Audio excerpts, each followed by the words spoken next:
The Dominion patrol ship moved through empty space like a hunter searching for prey. Captain Varath stood at the command deck, his 4 eyes scanning the sensor displays. Nothing, just darkness and distant stars. Another boring patrol in another forgotten corner of the galaxy. Anything to report? He asked his sensor officer. Nothing, Captain. This sector is completely empty. No ships, no stations, no debris. Just void. Vorath clicked his mandibles in frustration. 30 years of service, and they had him patrolling dead space.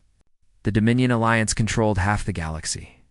12 mighty species working together under one banner. They had crushed every threat, enslaved every useful species, and burned every dangerous one, including the humans.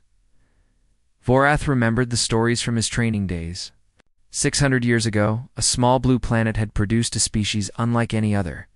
They were weak, short-lived, and soft-bodied, but they spread like fire. They adapted like water. They fought like cornered animals, even when they had no chance of winning. The Dominion had made the wise choice. They had destroyed the human colonies before humanity could grow too strong. Billions dead. Worlds burned. Problem solved, or so everyone believed. What Vorath did not know, what no one in the Dominion knew, was that his patrol ship had just passed within 3 kilometers of a vessel the size of a small moon. The ship was called the Busan Rising, and it carried 12 million human souls. It hung in space directly beside the patrol route. Completely invisible. Inside the Busan Rising, Shipmaster Choi Minho watched the patrol ship on his display. He was an old man with gray hair and calm eyes. His family had lived aboard hidden ships for 16 generations. He had never walked under an open sky. He had never felt rain on his face. But he had studied every patrol route, every Dominion weakness, every moment of the long wait. They passed us again, his first officer said. Same route as always. They never learn, Minho nodded slowly. Why would they learn? They think we are dead. They have thought so for 6 centuries. The void skin technology that covered his ship was humanity's greatest secret. It did not just hide the ship from sensors. It wrapped the vessel in a pocket of bent space, making it exist slightly beside normal reality. Light passed around it. Sensors found nothing. Even gravity was masked. A Dominion ship could crash directly into them and never know what it hit. But the humans could see out perfectly. They had watched. They had learned. They had waited far across hidden space, in a station that officially did not exist. Admiral Park Doan received his daily briefing. He was 127 years old, kept alive by technology that the Dominion could not imagine. He had been born on a hidden station, raised in artificial light, and trained for a war that his great-great-grandparents had begun planning. The Dominion Council met yesterday, his intelligence officer reported. Her name was Captain Yoon Sora, and she commanded the flagship Eternal Soul. They have discovered a new species on a planet in the Outer Rim, pre-spaceflight civilization. Approximately 2 billion individuals. Park closed his eyes. He knew what came next. He had heard this report hundreds of times over his long career. The council voted for standard procedure, Sora continued. Cleansing begins in 30 days. Standard procedure. Such clean words for such dirty work. The Dominion would send their fleet. They would bomb the cities from orbit. They would poison the water and burn the forests. 2 billion souls would die screaming, never understanding why. The Dominion did this to every new species they found. If a civilization might one day challenge them, they destroyed it early. They called it prevention. They called it safety. They called it wisdom. Park called it murder. How many species have they cleansed since we went into hiding? He asked quietly. 17 confirmed, sir. Possibly more that we did not detect. 17 species. Billions upon billions of lives.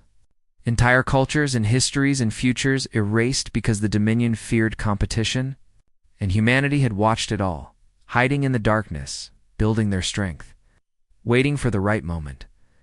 Park stood and walked to the great window of his command center. Outside, he could see the dim shapes of other hidden vessels, There were thousands of them scattered across 200 light-years of empty space. The smallest were 50 kilometers long.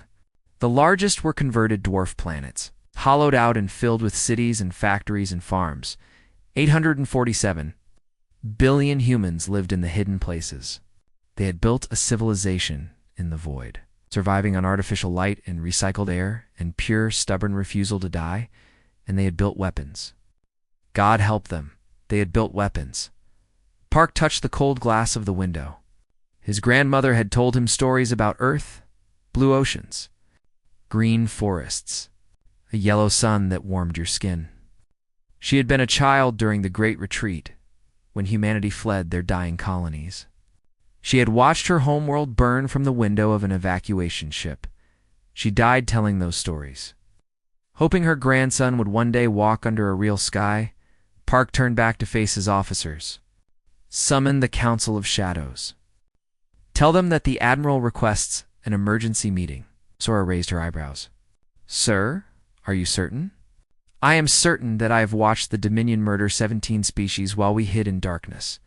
I am certain that I will not watch them murder an 18th. He paused, and his old eyes grew hard. 600 years ago, they thought they killed us. They were wrong. I think it is time we inform them of their mistake. The message went out across the hidden network, traveling through secret relay stations and coded transmitters. Within hours, the leaders of hidden humanity gathered in a virtual council chamber. They represented every hidden station, every planet ship, every secret colony. Elder Bei Yunho, head of the Council of Shadows, spoke first. Admiral Park, you have called us here with grave news. Please speak. Park stood before them like a soldier giving his final report. The Dominion prepares to cleanse another innocent species. In 30 days, 2 billion beings will die. I asked the Council for permission to prevent this. You asked permission to reveal ourselves, Yunho said slowly. After 600 years of hiding, after countless generations lived in darkness, you ask us to show the galaxy that humanity survived? Yes, if we do this, there is no going back. We will either conquer or die. Park nodded. I know, but I ask you, elders, how much longer can we hide while innocents burn? How much longer can we call ourselves human while we do nothing? Our ancestors fled to survive. But survival without purpose is just slow death. The council was silent. Then, one by one, they voted. The result was unanimous. Admiral Park saluted his leaders. Then, by the authority of the Council of Shadows, I hereby activate the hidden Armada. May God have mercy on our enemies, because we will not. In the darkness of space, 3,000 ships began to wake. The awakening began in silence. Across 200 light-years of empty space, human vessels powered up their engines for the first time in decades. Some had drifted cold and dark for so long that ice had formed on their inner walls. Now that ice melted as reactors hummed back to life, Lieutenant Commander Han Juwu stood at her weapons station aboard the Eternal Soul and watched the fleet come alive. She was 34 years old, born and raised in the artificial light of humanity's hidden world. She had trained her whole life for this moment. Now that it was here, she felt strangely calm. How many ships do we have? A young ensign asked her.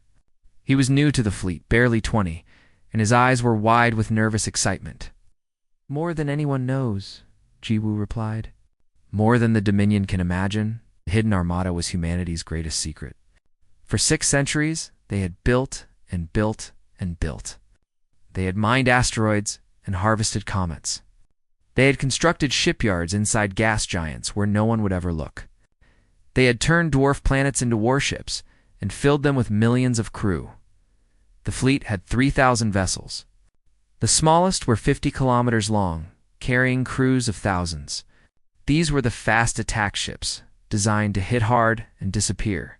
Above them came the Fortress-class battle stations, spheres of metal and weapons up to 100 kilometers across. And above them all came the Ark-class planet dish ships. There were 12 Arks in the hidden Armada. Each one was a world unto itself, hundreds of kilometers in diameter, carrying populations in the tens of millions. They had farms and factories, hospitals and schools, parks and lakes created from recycled water. Generations had been born, lived, and died aboard these ships without ever seeing natural light. The largest arc was called New Korea. It was 1,200 kilometers across, nearly the size of a small moon. At its core burned an artificial star, providing power and light to the cities built throughout its interior. New Korea alone carried 60 million people and enough weapons to destroy an entire solar system. Dr. Kim Tae-hee was the chief scientist of Project Leviathan, the program that had built the planet ships. She was an old woman now, but her mind was still sharp as a blade. She had spent her life perfecting the technology that would let humanity strike without warning. The void skin is more than camouflage, she explained to a group of young officers on the eve of departure. It bends space itself around our ships. We exist in a bubble slightly beside normal reality. Light goes around us. Sensors pass through us. We are ghosts, but we can see out. One officer asked. Perfectly. And our weapons can fire out without breaking the effect. The Dominion could stand next to us and never know we were there. We could whisper in their ears, and they would think it was the wind. This was the advantage humanity had built over 600 years. Not just ships, but technology so advanced that the Dominion could not understand it, let alone match it. The humans had had nothing to do in their exile, except think, create, and prepare. They had turned their prison into a laboratory. Shipmaster Choi Min-ho guided the Busan rising into formation with the rest of the fleet. His planet ship moved slowly, like a sleeping giant, finally stretching its limbs. Around him, other vessels fell into position. The formation was enormous, spreading across millions of kilometers of space, yet completely invisible to anyone outside it. Course plotted for Nexus Prime. His navigation officer reported Nexus Prime, the heart of the Dominion. 12 inhabited worlds, 200 billion citizens, 10,000 warships defending the capital of the galaxy. No enemy had ever threatened Nexus Prime. The Dominion considered it untouchable. They were about to learn otherwise. Admiral Park Doan stood on the bridge of the Eternal Soul and addressed his fleet through the hidden communication network. His words reached every ship, every station, every human who had waited in darkness for this moment. Sons and daughters of Earth, he said, his old voice steady and strong. For 600 years, we have lived as ghosts. We have hidden in the shadows while our enemies prospered. We have watched them murder billions while we did nothing. Some have asked why we waited so long, why we endured such darkness, why we did not fight back. He paused, looking out at the fleet that stretched beyond sight. We waited because we were building something. Not just ships or weapons, but a chance. One chance to end the Dominion forever. One chance to free every enslaved species. One chance to show the galaxy that humanity is not dead and will never die. In weapons bays across the fleet, officers checked their targeting systems. In marine barracks, soldiers loaded their rifles. In medical bays, doctors prepared for casualties they hoped would never come. The entire civilization was mobilizing for war, Captain. Yoon Sora stood beside Admiral Park and watched the final preparations. She was young for her rank, only 43, but she had proven herself in dozens of simulated battles. Now she would face the real thing. Sir, she said quietly, the Dominion has 30,000 warships. We have 3,000. Are you certain we can win? Park smiled, and there was something almost sad in his expression. Captain, our smallest vessel is 50 kilometers long. Their largest is 5. Our planet ships carry artificial stars as power sources. Their biggest reactors could not light one of our cargo bays. We have weapons they cannot detect, shields they cannot break, and soldiers who have trained for this their entire lives. He turned to face her fully. I am not certain we can win. I am certain they cannot. The fleet began to move. Slowly at first, then faster as the massive engines reached full power. 3,000 ships, invisible and silent. Sliding through space toward the heart of the enemy, they passed through Dominion checkpoints without being detected. They flew over Dominion colonies without casting a shadow. At one point, the Busan Rising passed so close to a Dominion battleship that Minho could have counted the rivets on its hull. The battleship saw nothing. Its crew continued their patrol. Never knowing that death had passed them by, Lieutenant Commander Han Ju-woo watched their progress on her tactical display. Soon, she would fire the weapons she had spent her life learning. Soon she would strike the blow that her ancestors had dreamed of for 600 years. She thought of her grandmother, who had told her stories about blue skies and warm rain. She thought of the child she hoped to have someday, who might grow up under real sunlight instead of artificial light. "For you, grandmother," she whispered. "For everyone who died waiting, we are coming." The fleet approached Nexus Prime. The greatest military force in human history was about to reveal itself. And the Dominion, sleeping soundly in their capital, had no idea what was coming. In 3 days, the galaxy would change forever. The Dominion capital system was beautiful in a cold, cruel way. 12 worlds orbited a bright yellow star, each one covered with cities and industry. Space stations dotted the darkness like jewels on black velvet. 10,000 warships patrolled the system in perfect formation, their weapons always ready. Their crews always watching. High Sovereign Valeth stood in his throne room on the primary world and looked out at his domain. He was tall and thin, with gray skin and eyes that glowed faintly orange. He had ruled the Dominion for 200 years, guiding his people to greater and greater power. Under his leadership, they had crushed 17 new species before they could become threats. They had expanded their territory by 40%. They had made the galaxy safe for the Dominion. "The cleansing fleet is prepared," his military advisor reported. "They will depart for the target world in 22 days. "Good," Veleth said. "Another potential threat eliminated before it can grow? This is how we maintain peace." He believed this. He truly believed that murder was mercy, that genocide was kindness. Kill them before they could suffer the pain of war. Destroy them before they could become dangerous. It was logical. It was efficient. It was evil. But the High Sovereign did not know that 847 human vessels had just entered his system. He did not know that they had positioned themselves around every planet, every station, every defensive platform. He did not know that the largest vessel, the planet ship New Korea, was floating between his flagship and his homeworld, invisible and waiting. Admiral Park Do-won checked his chronometer. Exactly 6 hours until the scheduled reveal. Around him, the crew of the Eternal Soul worked in focused silence. Everyone knew their role. Everyone understood what was about to happen. After 600 years of hiding, humanity was about to announce its return. "All vessels report ready," Captain Yunsora said. "Weapons charged. Shields at full power. Void skin disengagement standing by." "The ground forces?" Park asked. Sergeant Baek Junho confirms all Marine units are prepared. "They will deploy the moment the Dominion defenses fall." Park nodded slowly. "And the message? Is it prepared?" Sora allowed herself a small smile. "Word for word as you wrote it, sir." The hours passed like years. Across the Dominion system, life continued normally. Ships flew their patrol routes. Workers reported to their jobs. Children went to school.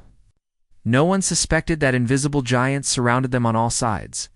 At exactly 0600 Galactic Standard Time, Admiral Park gave the order.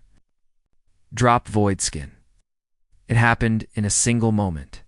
One instant, the space around Nexus Prime was empty. The next instant, it was filled with the largest fleet any species had ever seen. Ships appeared everywhere, surrounding every strategic position. The planet ship New Korea materialized between the Dominion flagship and the capital world. Its surface stretching across the viewports like a new moon had suddenly been born. On the Dominion flagship, alarms screamed to life. Officers shouted in confusion and terror. Admiral Vorinth, commander of the Home Defense Fleet, stared at his sensor display and felt his heart stop. "That is not possible," he whispered. "That cannot be real." But it was real. 847 human vessels, the smallest 50 kilometers long, the largest over 1,000 kilometers across. They had appeared from nothing, surrounding the most defended system in the galaxy without firing a single shot. Admiral. Park's message broadcast on every frequency, in every language, to every receiver in the system. People of the Dominion. 600 years ago, you tried to destroy humanity. You burned our worlds. You killed our families. You thought you ended our species. You failed. On the capital world, High Sovereign Valeth rushed to his command center. His advisors were screaming, his generals were panicking, his entire government was falling into chaos. He looked at the tactical display and saw his fleet surrounded by vessels larger than anything he had ever imagined. We did not come for revenge, Park's message continued. We came for justice. Your leaders have 3 hours to surrender unconditionally. You will release all enslaved species. You will face trial for your crimes. You will answer for the billions you have murdered. Admiral Vorinth tried to rally his forces. All ships, open fire on the largest vessel. Concentrate everything we have. 10,000 Dominion warships turned their weapons on New Korea. They fired missiles, plasma beams, nuclear warheads. They threw everything they had at the planet ship. Enough firepower to crack a moon in half. The shields of New Korea did not even flicker. Inside the planet's ship, Shipmaster Choi Min-ho watched the attack on his display. The Dominion weapons splashed against his shields like rain against a mountain. His ship was powered by an artificial star. Their weapons were powered by fusion reactors. It was not a fair fight. Return fire, he ordered calmly. Disable their weapons. Do not destroy, unless necessary. A single beam of light lanced out from New Korea. It was not a normal weapon. It was focused stellar energy, the pure power of a sun concentrated into a cutting beam. It swept across the Dominion fleet in a single motion, and 200 warships went dark as their weapon systems melted into slag. The Dominion fleet scattered in panic. They had never faced an enemy they could not hurt. They had never encountered technology they could not understand. Their perfect formation dissolved into chaos as captains fled in every direction. 3 hours, Park repeated. After that, we will demonstrate what humanity has learned to build while we waited in darkness. Choose wisely. High Sovereign Valeth slammed his fist against his throne. They are bluffing. They must be bluffing. No species could hide this much power for so long. Your Majesty, his science advisor said, her voice shaking.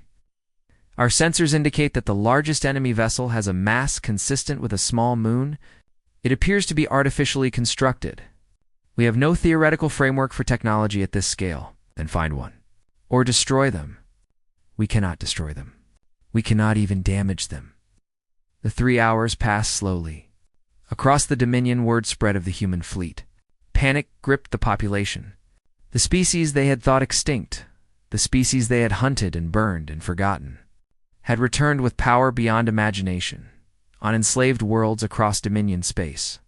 The downtrodden looked up at the sky and wondered if the old legends might be true.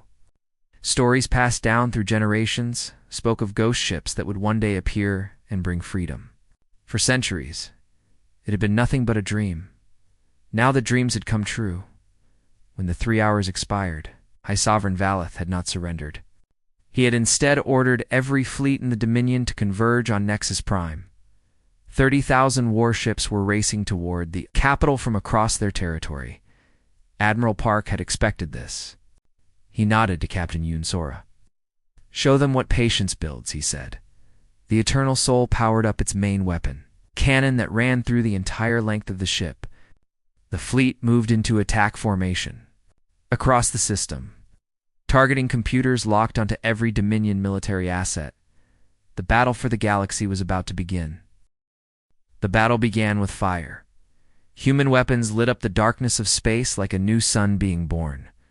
Beams of concentrated stellar energy swept through the Dominion fleet, cutting through shields as if they were made of paper. Missiles powered by antimatter found their targets with perfect accuracy. The void-skin technology that had hidden humanity for 6 centuries now made their ships nearly impossible to hit.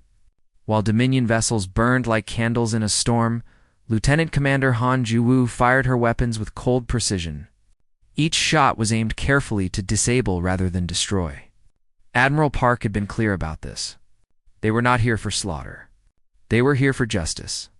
But when Dominion ships refused to surrender, when they kept firing, even as their weapons proved useless, she did what she had to do. "Contact destroyed," she reported as another enemy vessel broke apart under her fire. Moving to next target, across the Nexus Prime system, the story repeated itself 1,000 times. Human ships danced through the Dominion formation, peering from invisibility to strike, and then vanishing again before counterfire could find them. The Dominion admirals had never faced an enemy like this. They had always been the predators. Now they were prey. Admiral Vorinth screamed orders that no one could follow. His flagship was surrounded by human vessels so large that they blocked out the stars. He fired every weapon he had, but nothing worked. His missiles exploded harmlessly against human shields. His plasma beams did not even reach their targets before being deflected. He was the commander of the greatest fleet in galactic history, and he was completely helpless. "All ships retreat," he finally ordered. "Fall back to the secondary defense line." But there was no secondary defense line. Human vessels had appeared at every strategic position simultaneously. There was nowhere to run, nowhere to hide. The hunters had become the hunted. Far from Nexus Prime, the hidden Armada struck at 200 other targets across Dominion space. Vice Admiral Shin Haeun led the Second Fleet against the Dominion's main shipyards, peering from nothing to find thousands of half-built warships hanging in construction frames. Her forces destroyed the shipyards in minutes, ending any hope the Dominion had of replacing their losses. Pilot Officer Quan Gyeong flew her fighter through the chaos of battle above a Dominion fuel depot. She was 26 years old, born on the Eternal Soul, and she had never seen a real sky. But she had trained for this moment since she was old enough to walk. Her hands moved across the controls with perfect confidence as she weaved between enemy fire and found her targets. "Depot shields down," she reported. "Ground forces are clear to land." On 17 enslaved worlds, human marines dropped from orbit like falling stars. Sergeant Baek Jun-ho led his squad onto a mining planet where the native species had been worked nearly to extinction. They were small creatures, barely half human height, with large eyes and delicate hands. For 300 years, they had dug minerals from the ground while Dominion overseers beat them and starved them, worked them to death. Junho's squad hit the overseer compound like a thunderbolt. They blasted through the walls, disabled the guards, and secured the facility in less than 10 minutes. The overseers, so used to terrorizing helpless workers, collapsed in terror when faced with armored humans carrying weapons they could not comprehend. A child of the enslaved species crept out from hiding and stared at Junho with huge, frightened eyes.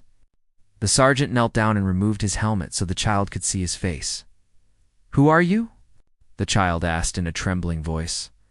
"We are humans," Junho said gently. "We are the species they said they killed. We came to set you free." The child did not understand at first. Freedom was a word from old stories, tales that parents whispered to children in the dark hours. It was not supposed to be real. But Junho held out his hand, and the child took it. And together they walked out of the compound into the light. At Nexus Prime, the Dominion's combined fleet had arrived. 30,000 warships from across their territory rushing to save their capital. It was the largest military force the galaxy had ever assembled. It was not enough, Admiral. Park watched the approaching Armada on his tactical display and felt no fear. He had run the simulations 1,000 times. He knew exactly how this would end. "All vessels," he ordered, "engage at will." The battle that followed lasted 6 hours. 6 hours of fire and chaos, of ships dying by the hundreds, of the galaxy reshaping itself through violence. The Dominion threw everything they had at the human fleet, and the human fleet simply refused to break. Shipmaster Choi Minho guided the Busan, rising into the heart of the Dominion formation. His planet ship absorbing fire from 100 directions without slowing. He launched fighters by the thousands, small craft that swarmed through the enemy fleet like angry bees. Around him, other Ark-class ships did the same, overwhelming the Dominion with numbers and technology they could not match. High Sovereign Valeth watched the battle from his palace and saw his empire dying.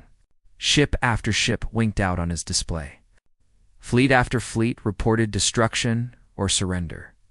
The military that had controlled the galaxy for 10,000 years was being torn apart by ghosts from the past. "Prepare my personal vessel," he ordered his guards. "We are leaving." He ran through the corridors of his palace, the seat of galactic power for centuries, knowing he would never return. His personal ship was the fastest in the Dominion, capable of outrunning anything. He could escape, rebuild, return with new forces. He almost made it. Commander Li Yunji commanded a corvette called the Silent Thunder. At only 2 kilometers long, it was one of the smallest vessels in the human fleet. But it was also one of the fastest. Yunji had been tracking the High Sovereign since the battle began. Her ship appeared directly in front of Villa's fleeing vessel, dropping its void skin to reveal itself. The High Sovereign's pilot tried to turn, but Yunji was faster. She matched speeds, extended a docking clamp, and cut through his airlock with a plasma torch. Valeth was standing in his throne room, preparing to fight to the death, when Yunji walked through the melted door. She was a small woman with short dark hair and cold eyes. She carried no visible weapons. She did not need them. "High Sovereign Valeth," she said, "by the authority of the human Stellar Republic. You are under arrest for crimes against sentient life. 17 species murdered, billions dead. You will stand trial for what you have done." "You cannot take me," Valeth snarled. "I am the ruler of the galaxy." "You are the ruler of the galaxy," Yunji corrected. "Now you are a prisoner. The galaxy has new management." She placed him in restraints and led him back to her ship. Behind her, the last Dominion forces surrendered. The battle was over. The Dominion Alliance, which had ruled the galaxy for 10,000 years, had fallen in a single day. And humanity, which had hidden in darkness for 6 centuries, had emerged victorious. Admiral Park Doan stood on the bridge of the Eternal Soul and looked out at the burning wreckage of the Dominion fleet. Thousands of enemy ships drifted dead in space. Thousands more had surrendered. The capital world of Nexus Prime lay undefended before him. "Send the second message," he ordered Captain Yunsora. She nodded and opened a channel to every world in the Dominion. Admiral Park's voice carried across the galaxy. "The war is over. We do not seek to conquer you. We do not seek revenge. We seek only justice and freedom. All enslaved species are hereby free. All military assets are to stand down. The Dominion Alliance is dissolved." He paused, and his voice grew softer. "We are not what you feared. We are what you should have been." 1 year had passed since the day the humans appeared. The galaxy was still learning to breathe freely. For 10,000 years, the Dominion had controlled everything. They had decided who lived and who died, who prospered and who suffered. Now they were gone, and the species they had ruled were struggling to remember what freedom felt like. President. No Sujin stood in her office aboard New Korea and looked out at the stars. She was the first elected leader of the human Stellar Republic, chosen by a population that had lived in hiding for 6 centuries. It was a heavy responsibility, but she carried it with grace. "The reconstruction reports are encouraging," her advisor said. "The former slave worlds are recovering faster than expected. Several species have already formed their own governments." Audis? Sujin nodded. "And the Dominion civilians?" "Adapting. It helps that we did not treat them as they treated others. Many are beginning to understand that we meant what we said about justice, not revenge." This had been the hardest part. After centuries of hiding, after watching the Dominion murder billions while humanity could do nothing, many had wanted blood. They had wanted to make the Dominion suffer as others had suffered. But Admiral Park had been clear from the beginning. Humanity would be better than its enemies. They would prove that power did not have to mean cruelty. The former slave species had formed the Free Worlds Coalition, a union of 17 peoples who had been rescued from Dominion oppression. Many of them had ancient legends about ghost ships that would appear from empty space to bring salvation. For centuries, these had been nothing but stories. Now the species told new stories about how the legends had been true all along. Ambassador Im Kung-soo traveled constantly between coalition worlds, helping to build relationships and solve problems. He was a patient man with a gift for languages and a deep understanding of trauma. The freed species were still learning to trust, still flinching at shadows, still expecting the boot to fall again. It would take generations to heal, but healing had begun. Dr. Kim. Teehee led a program to share human technology with allied species. The Voidskin was offered freely for defensive purposes. No world would ever be helpless against invasion again. Any species that faced aggression could simply disappear until the threat passed. "We are creating a galaxy where conquest is impossible," she explained to a gathering of coalition scientists. "When any target can become invisible, when any world can hide beyond detection, war becomes pointless. Peace is the only logical choice." Some argued that this would make humanity weak, that sharing their greatest advantage was foolish. Dr. Kim disagreed. Humanity had hidden for 600 years because they had no choice. They had lived in darkness because the alternative was death. They did not want any other species to face that choice. Admiral Park Doan retired to a colony world called New Dawn. It was a terraformed planet with blue oceans and green forests. Created over centuries by human technology, for the first time in his long life, he stood under an open sky. The sun was yellow, like the old story said. The wind carried the smell of flowers and distant rain. Birds flew overhead, descended from species preserved during the Great Retreat. Park watched them soar and felt tears running down his weathered cheeks. He found a spot near a lake and planted a tree. It was a cherry blossom grown from seeds that had been carried from Earth 600 years ago. Generations of gardeners had kept the species alive aboard hidden ships, waiting for the day when they could plant it in real soil. Park was 128 years old. He had been born in artificial light, raised on recycled air, and trained for a war that had consumed his entire life. Now that war was over, now he could rest. Was it worth it? Asked Captain Yoon Sora, who had come to visit.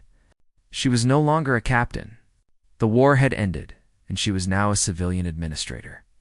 Helping to build the new government, Park thought about the question for a long time. He thought about the darkness of the hidden ships, the fear that had gripped his people for centuries, the weight of waiting and hoping and preparing. He thought about the battle, the victory, the liberation. He thought about the child on the mining planet who had taken Sergeant Beak's hand and walked into freedom. "Yes," he said finally, "it was worth it." On New Korea, a child named Ha Yuna was celebrating her 6th birthday. She had been born after the revelation, in a time of peace and light. She had never known the fear of discovery, the weight of hiding, the desperate hope of the hidden generations. She asked her grandmother why humans had hidden for so long. Her grandmother was an old woman who remembered the dark years. She had been born aboard a hidden station, married aboard a hidden ship, and raised children who never saw natural light. She had lived her entire life in the shadows, dreaming of a day she'd never expected to see. "We hid because we had to survive," she said. "We stayed hidden because we were building something. We were building a future where you could live without fear, where you could walk under real stars instead of artificial lights, where you could dream without limits." Una thought about this. Did you miss the sunlight? Every day? Every single day. But you kept waiting anyway? Yes, because we knew that someday you would get to feel it for us. The grandmother took her granddaughter's hand and led her to a window. Outside, the stars sparkled against the darkness of space. Somewhere out there, hidden among those stars, human ships still drifted. They were no longer hiding from enemies. They were watching, protecting, guarding the peace they had built with centuries of sacrifice. "Grandmother?" Yuna asked. "What do humans do now?" The old woman smiled. "Now we live. We build. We help others. We try to be worthy of what our ancestors gave us." On a prison station orbiting a distant star, High Sovereign Valeth sat in his cell and watched recordings of the war trials. He had been found guilty of crimes against sentient life and sentenced to permanent imprisonment. He would spend the rest of his existence watching the galaxy. He had ruled transform into something better. A human guard brought him his meal. Valeth expected cruelty, expected mockery. Instead, The guard simply placed the food down and left without a word. "Why do you not hate me?" Valeth called after him. The guard paused at the door. "We spent 600 years deciding what kind of species we wanted to be. Hating you would make us like you. We chose better." The door closed, leaving Valeth alone with his thoughts. 1 year after the revelation, Ambassador Mkyung-so attended a memorial ceremony on a former Dominion world. Humans and former enemies stood together, remembering those who had died in the war and in the centuries of oppression before it. A young Dominion officer approached him afterward. She had fought against the humans at Nexus Prime and had surrendered when her ship was disabled. Now she worked as a reconstruction coordinator, helping to rebuild what her people had destroyed. "How can you forgive us?" she asked. "After everything we did to you." Im considered the question carefully. Forgiveness is not about what you deserve. It is about what we choose to carry. We could carry hatred. We could carry a desire for revenge. But those things are heavy. They weigh you down. They turn you into the thing you hate. He looked up at the sky, where stars were beginning to appear in the evening darkness. We carried hope instead. For 600 years we carried hope, and hope is lighter. The ceremony ended as the sun set. Humans and aliens walked away together, talking quietly, beginning the long process of building a shared future. In the darkness of space, a human patrol ship drifted silently. It was one of thousands scattered across the galaxy, watching for threats, protecting the peace. Its void skin was active, making it invisible to any sensor. But the crew was not hiding. They were simply being careful, patient, ready, because humanity had learned that the universe was dangerous, and the price of freedom was eternal vigilance. They would watch the stars forever if they had to. They would guard the light they had finally found, somewhere on New Dawn. Admiral Park sat beneath his cherry blossom tree and watched the sunset. The sky turned orange and pink and purple, colors he had only seen in old recordings. Tomorrow, he would wake up and see them again, and the day after that, and the day after that. After 600 years of darkness, humanity had finally come home, and they would never hide again.